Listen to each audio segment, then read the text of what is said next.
আসসালামু আলাইকুম। তো আমার ডেইলি ব্লগে আপনাদের সবাইকে স্বাগতম। কেমন আছেন আপনারা? আলহামদুলিল্লাহ আমি ভালো আছি। তো আজকে প্রায় এখন দুপুর প্রায় 3টা বাজে। 3টা বাজেনি, একটু বাকি আছে। তো আমি দুপুরের খাওয়া নিয়ে বসে গেছি।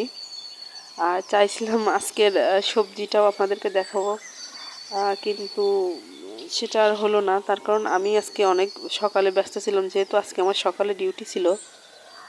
আর আমি যে ভিডিওটা করি সেটা আমার হাজব্যান্ড ভিডিওটা করে বা আমার বাচ্চারা করে, আমি করি না। আপনারা হয়তো আবার অনেকে বলতে পারেন যে ডিউটি করে আবার ভিডিও করে না। আমি কিন্তু ভিডিও করি না, আমার হাজব্যান্ডই ভিডিও করে।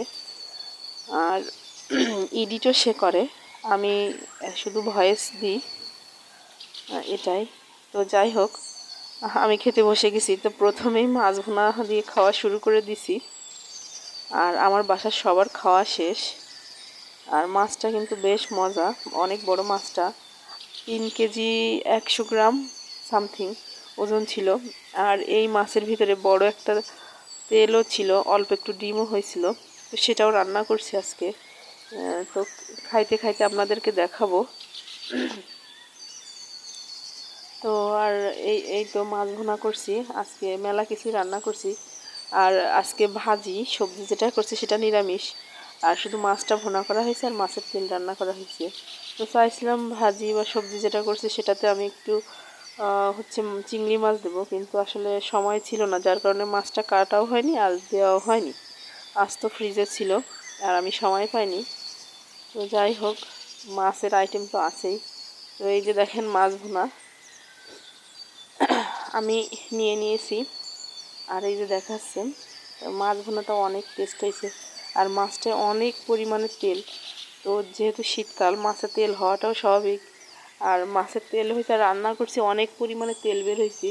এখানে শুধু মাছ ভাজার তেল আর সামান্য একটু তেল দিয়ে আমি রান্নাটা করছি।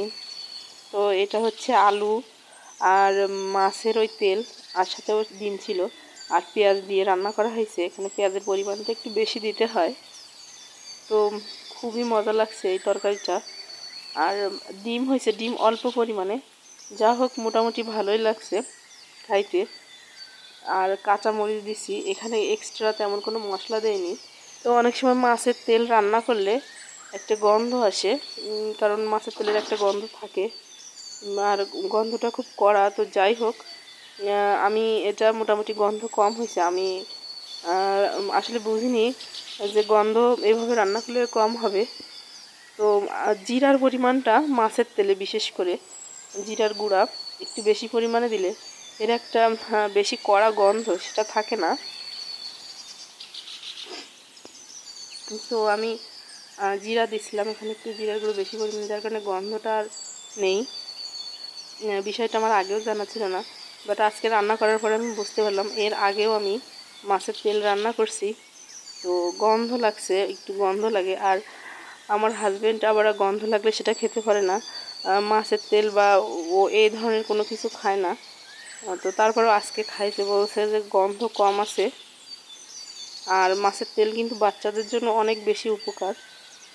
আমার বড় মেয়েটা এসবই খায়, ছোট মেয়েটা কম পরিমাণে খায়, ও একটু ওর বাবার মতো অল্প অল্পই খায়। তো এই তো কথা বলতে বলতে আমার কিন্তু মাছের তেল দিয়ে খাওয়া শেষ, মাছের তেল আর ডিম। আমার আজকের ভিডিও এই পর্যন্ত। সবাই ভালো থাকবেন আর আমার চ্যানেলটিকে সাবস্ক্রাইব করবেন। আল্লাহ হাফেজ।